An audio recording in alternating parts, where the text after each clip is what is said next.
Selamat datang di Nagita Dakuna Channel edisi kesehatan. Kali ini kita akan membahas tentang ensefalopati. Ensefalopati adalah istilah untuk kelompok penyakit yang menyerang struktur atau fungsi otak sehingga mengganggu kesadaran penderitanya. Kondisi ini harus segera ditangani agar gejalanya tidak makin memburuk. Ensefalopati dapat disebabkan oleh kelainan genetik, penyakit, atau kondisi medis yang terjadi akibat pertambahan usia. Kondisi ini bisa berlangsung sementara atau permanen. Akan tetapi, ensefalopati yang berlangsung sementara bisa berkembang menjadi permanen. Bila tidak segera ditangani, ensefalopati berisiko menyebabkan koma, bahkan kematian.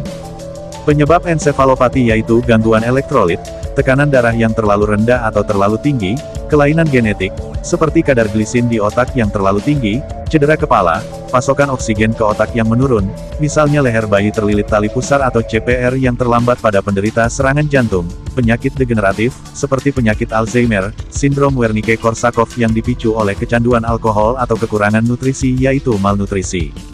Infeksi pada otak, seperti meningitis, rabies, dan penyakit sapi gila, tekanan darah yang terlalu rendah atau terlalu tinggi, kelainan genetik, seperti kadar glisin di otak yang terlalu tinggi, penyakit Hashimoto, kondisi medis tertentu, seperti diabetes, sirosis, gagal jantung, atau gagal ginjal, paparan zat kimia atau radiasi dalam waktu yang lama, tumor otak, kanker.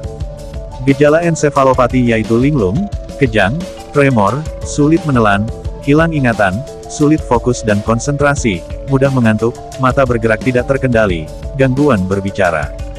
Kapan harus ke dokter? Segera periksakan diri ke dokter atau pergi ke IGD terdekat jika Anda atau keluarga Anda mengalami gejala di atas.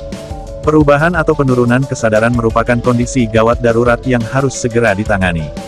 Penanganan oleh dokter juga perlu segera dilakukan bila Anda mengalami gejala ensefalopati secara berulang, kejang, sulit dibangunkan, atau lemas.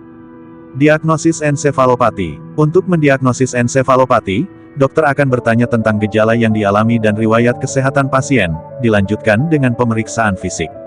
Selanjutnya, dokter akan melakukan pemeriksaan lanjutan guna menegakkan diagnosis, antara lain tes darah, untuk mendeteksi infeksi, serta memeriksa fungsi hati, fungsi ginjal, dan kadar elektrolit, fungsi lumbal, untuk mendeteksi infeksi, perdarahan, atau peradangan, dengan memeriksa sampel cairan tulang belakang, pemindaian dengan CT scan atau MRI, untuk mendeteksi kelainan atau gangguan di otak, elektroensefalografi atau EEG, untuk melihat aktivitas listrik otak.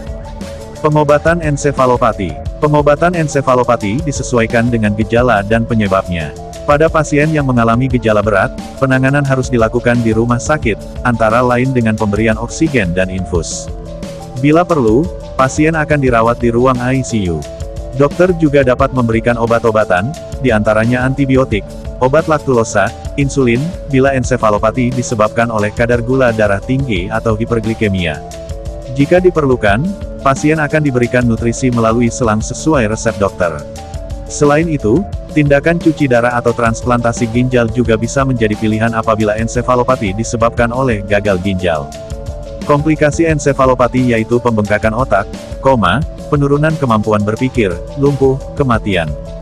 Pencegahan ensefalopati yaitu mengonsumsi obat secara teratur dan rutin memeriksa kadar gula darah bagi penderita diabetes, membatasi atau menghentikan konsumsi minuman beralkohol, menggunakan alat pelindung kepala dan sabuk pengaman saat berkendara, untuk mencegah cedera kepala dan leher, menghindari paparan zat kimia, menghindari kontak dengan orang yang sedang sakit.